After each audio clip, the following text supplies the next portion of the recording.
Out of Portland with Jackie Townsend. That's it. At CoWorkHers. Dr. Jackie Townsend. Very important. Thank you. At CoWorkHers. What's it called? It's a co-working Working space. space. Co-working space. And social club. Thank you for coming in. Oh my and gosh. chatting and hanging. Absolutely. So you are the conductor of the University of Southern Maine concert band and probably other things? Yeah, a couple other things. This year I also conducted the Portland Youth Wind Ensemble, Oh, cool. which is like this fantastic group of high school musicians. So we actually have some middle schoolers in it too. Just kind of from the greater Portland area, and some even, like some drive in from an hour and a half away. I don't know how they do it. So conducted them, and then I've also been conducting Casco Bay Wind Symphony, which is a, sort of a semi-professional kind of community band in the area who are also fabulous people. So I have to say I have played in all of those. so you know them well. Yeah. Oh my gosh, we have so many questions for you. That's fine. How did you get into conducting? Oh gosh, it actually started when I was in high school because I was a band nerd, obviously. Clarinet. Clarinet. Close. Okay. Yeah, I was a clarinetist, and in marching band, we had drum majors, the whole thing. And for whatever reason, it just kind of fascinated me.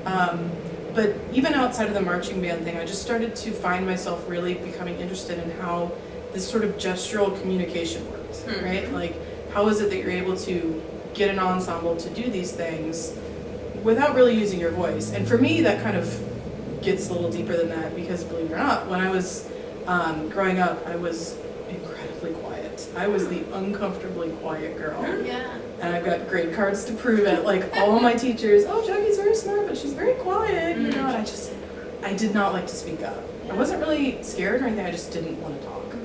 And I think that's kind of why I got into music, specifically the clarinet, because that was sort of a way to use my voice without using my voice, And so same thing with conducting, because it's a way for me to communicate without using my voice. And so I kind of just sort of found my voice through that. Obviously now I'm okay talking. Here we are. Yeah, here we are.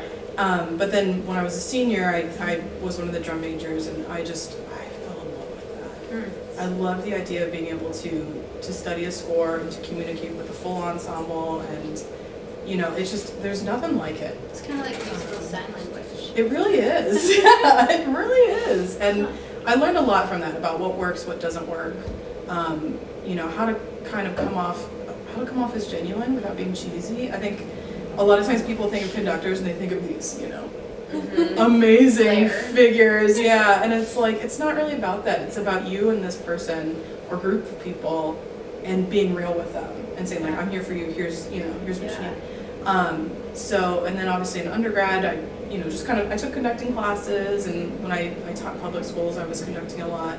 And then my doctorate was in conducting, and so that's when I really got to just study it like full on for 3 years with an incredible group of professors at a great school in Texas. And so that's kind of Where did you go in Texas? University of North Texas. Oh, nice. Yeah. That's awesome. Yeah, it's a pretty big school. Did you play in their marching band too? No, Because no, you're doing no. your doctorate, it's probably... Yeah, no, I got to just like sit on the sideline and like give people water and stuff, but that was it. I was okay with that. Wow. So yeah. It's from pretty early on then. Yeah, for sure. For sure. And That's very interesting. do you still play clarinet? Not really. Yeah. I kind of would like to just start getting into it a little bit here and there, but I'm so out of shape. It's pathetic. There was a couple moments this past semester, actually. I just started a new kind of ensemble at USM, and I'm just calling it the Lab Band. And it's basically a group of students who are either vocal majors or who are instrumentalists on secondary instruments, and we just play and we learn about, it's kind of like a fake like beginning band, and I teach them about conducting, I teach them about how to teach, and so there were some times where I would sit in and play clarinet, and that's when I realized how much shape I was, but yeah, but now I just kind of tell people I play the band, that's my instrument now. So The PSO had their education, they do like concerts for kids. yes. And I went to one of them because it was music and emotion, and I was like, it's right up my alley. Yeah. So I was sitting there, and the kids were so loud before they started. I was like, I made a grave mistake, I shouldn't come to this. Yeah. But then as soon as the conductor got up there, everybody just fell silent, and then the whole row of kids in front of me was conducting along the whole time, and it was just like, oh, He Future stole my music heart. majors. Yes. Oh, it's so cute. it was awesome. Yeah.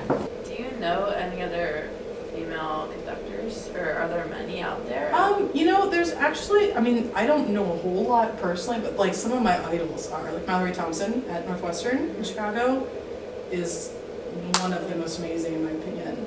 She's insane. At University of Georgia, Cynthia Johnson Turner, is another great one. Marin Alsop, a lot of people know her. You know, and I have colleagues too. I mean, we're all females and we're all conducting all the time. So that's never really thrown me. People ask me about that a lot. Yeah. You know, but I just feel like, Yeah. I don't think about it, I just do it. Right. You know? Yeah.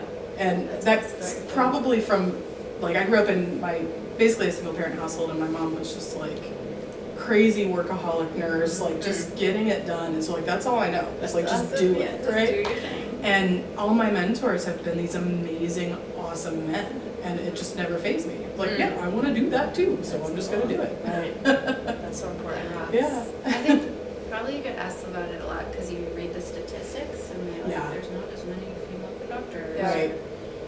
I don't know. I was just telling her about the way orchestras have changed their auditions to have like the rug and everything.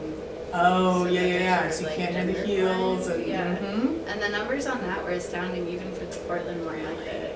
Yeah, it totally Wow. changed from like 10%. I kind of feel like they all should be blind anyway. I know. You I know? know. Just, Yeah. you know, you want to eliminate any chance of, Yeah, weirdness. Yeah. Or even just knowing, I mean, especially in Maine, they always say Maine is a small town, yeah, knowing the people. Yeah. Yeah. for sure. So you've got X number of instruments, like how many are in the concert band now? How many How many students? people, yeah. We have between 50 and 60 at Okay. any given moment.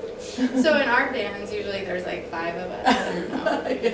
So how do you, and you're reading music, Yeah. so how do you figure out what to focus on? That's, Like, yeah. from the first time you're reading it, like how do you study For something sure. that has that many lines of music and just gonna figure out? Honestly, a lot of that comes with practice, and that's something that I'm so grateful that I started doing in high school, was reading full scores. Yeah. And that's something, I mean, some of our students, especially if they're vocal majors, you know, in choir, you have like 4 lines, you know, and that's all they see. And then they see a full band score that has like 20, 30 lines. Different and they go, clefs. yeah, all different clefs, Yeah. different transpositions, all that. And some of it just does come with time. You just kind of get used to being able to scan it and see.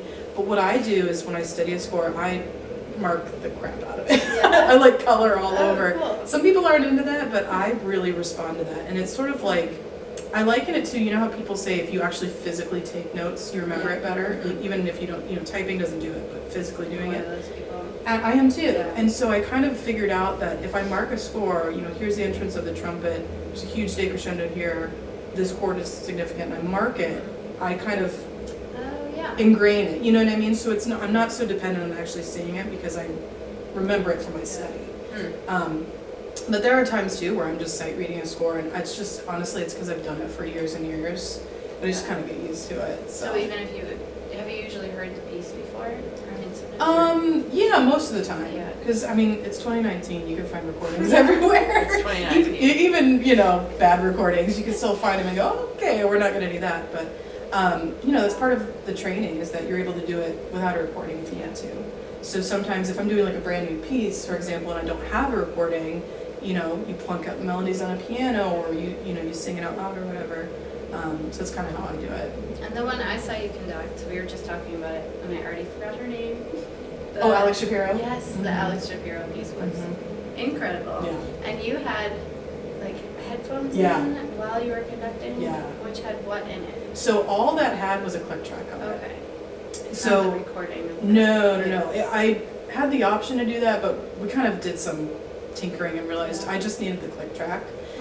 It was tied in with the whale song that you heard, Okay. because the way that she wrote that is that the band had to come in at very specific moments.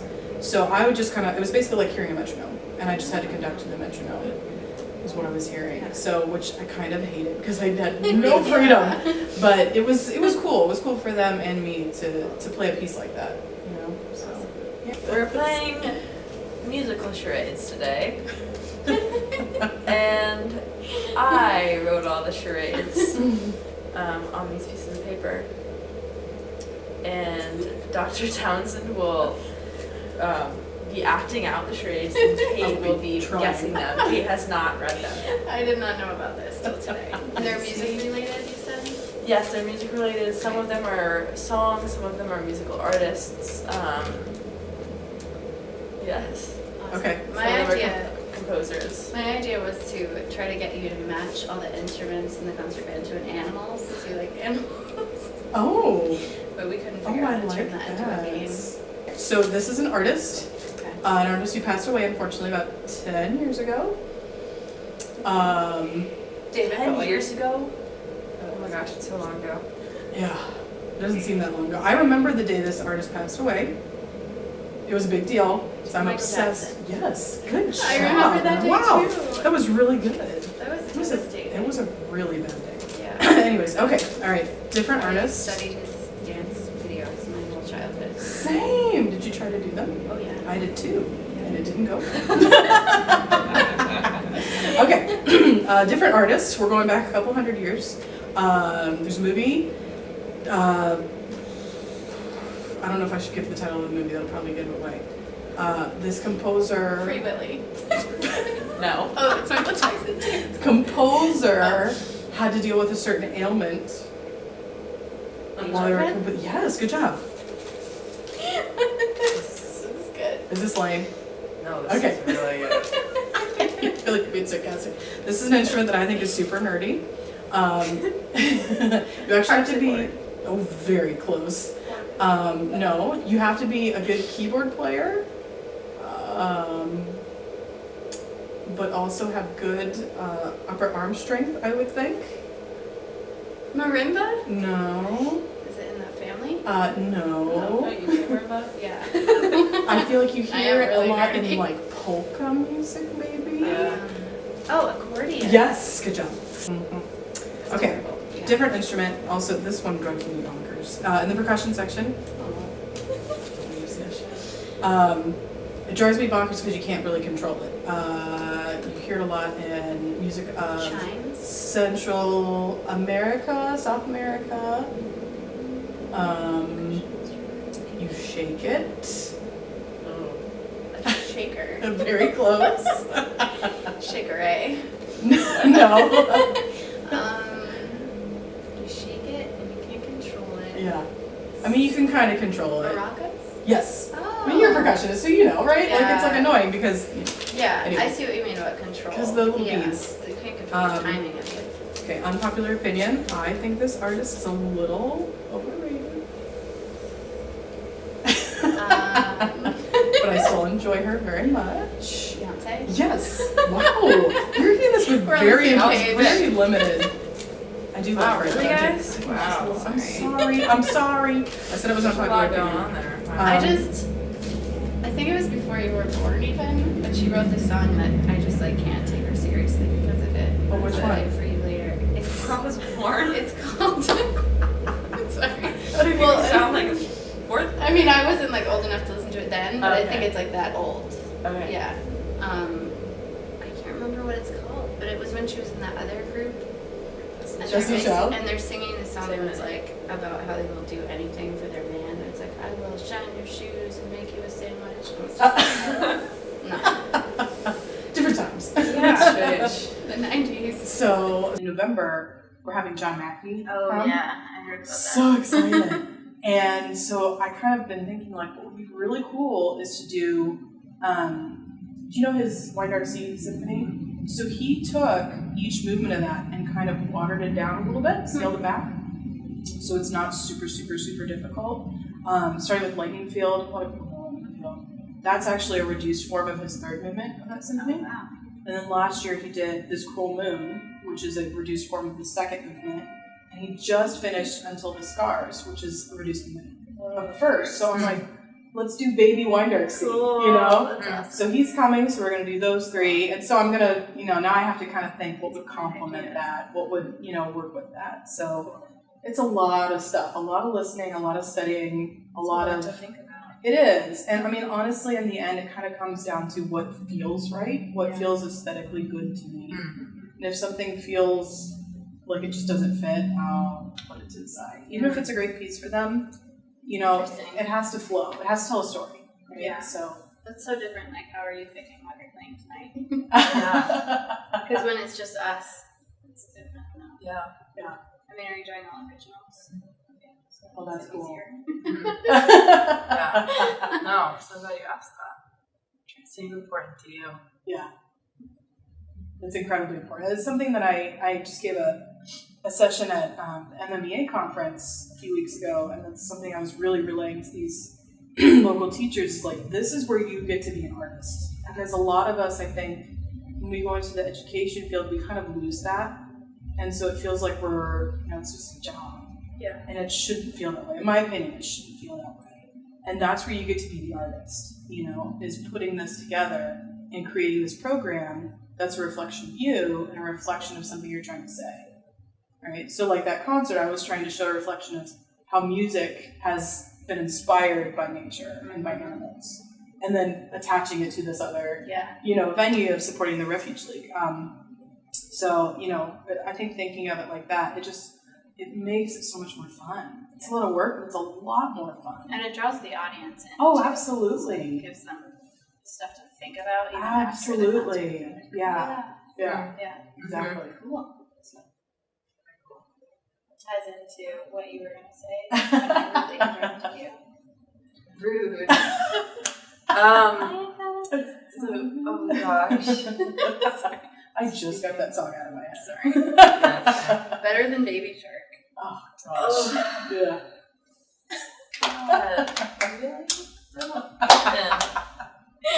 Well, so we have reverse sponsors here. So basically, we will promote an organization that we think is great. Mm-hmm. Just because. So we don't have sponsors. So today we are sponsoring the Animal Refuge League. Greece. So you love animals. I am a big animal lover. And you can go there and get pets. Yeah. Or also just donate to help pets that don't have homes. Yeah. Homeless pets. Or volunteer. They told me at the concert they're always looking for more volunteers cool. to help out. For sure. Be a laundry volunteer. Thank you for joining. Thanks for having me. Thanks And so when much. do you have concerts coming up in the fall? Probably? Yeah, actually, I When have is that? this summer actually is something big. We're doing our first annual conducting workshop. And I'm bringing my teacher, Eugene Corporate, here. He's so excited. And we're working with 8 conductors, most of whom are from Maine. There's a few from kind of all over the country. They're working for 3 days, and then we're having a concert in Merrill on July 30th. Cool. At 7 o'clock with Casco Bay. So that's going to be awesome. And then the old-fashioned outdoor concert Oh, yeah. is our first concert of the year with the concert band. That's October 5th. Cool. Nice. That's always fun. Yeah, and then the John Mackey thing is November 13th. So it seems long away, but it's going to creep up on us. So You'll enjoy the summer. yes, I will. Sweet. Awesome. Thanks.